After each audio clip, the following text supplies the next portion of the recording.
Good morning and welcome to Coffee with Bob. Recently, I came across a news article that talked about a rescue of a group of ducklings.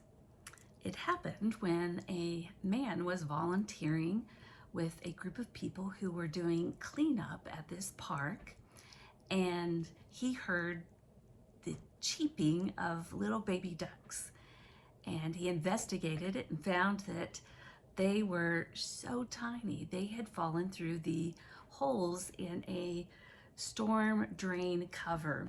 And so he called the fire department, who came out and were able to get down in the storm sewer and rescue the ducklings, put them in a bucket and kind of rinse them off and release them back to their mama.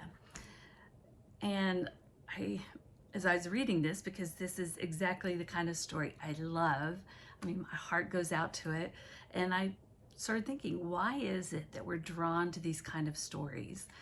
That the man called the fire department and they came out, they weren't on another call, they were able to come out and rescue. Why are we drawn to rescue these kind of little animals and take care of them? Why is it we're drawn to these kind of news articles? Because what was fascinating about this news article that I came across was that it wasn't from any local park or any local rescue of these ducklings. This was a story that was out of Lincolnshire, England. And this was an international news story that I read. How did it make the news? Except that it made the news because it is news for people like us. We like to read those kind of stories. They're heartwarming. There is something that happens when we take care of something that we know really needs our help, or those moments that we know we're really making a difference for whatever this is. I love stopping at lemonade stands, not for the lemonade or the Kool-Aid, most of which isn't really potable. I stop because I know I have the ability to make a difference in a young person's life. And so I always make a rule to stop at those kind of things. I buy Girl Scout cookies.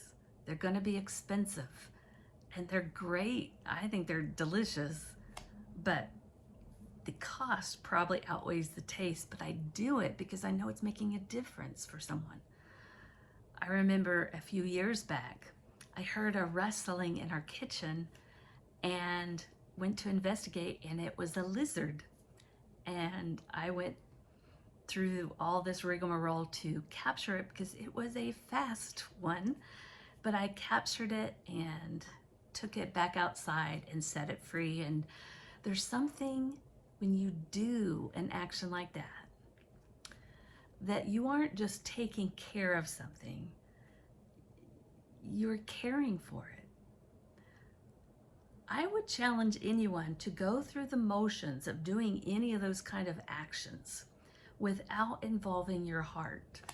I don't think it can be done, because whether it's one comes first or the other, maybe your heart goes out and then you're bound to take care of them, or maybe it's by taking care of something, your heart gets involved. Either way, I think it's the way God created us. And so whether it's something small or something big, do the things that take care of others. Do the things that you know make a difference in the lives of others. And watch how your heart gets involved. You can make a difference in this world, and you can make a difference in the lives of others. Do that today and see what your heart tells you. Have a great day.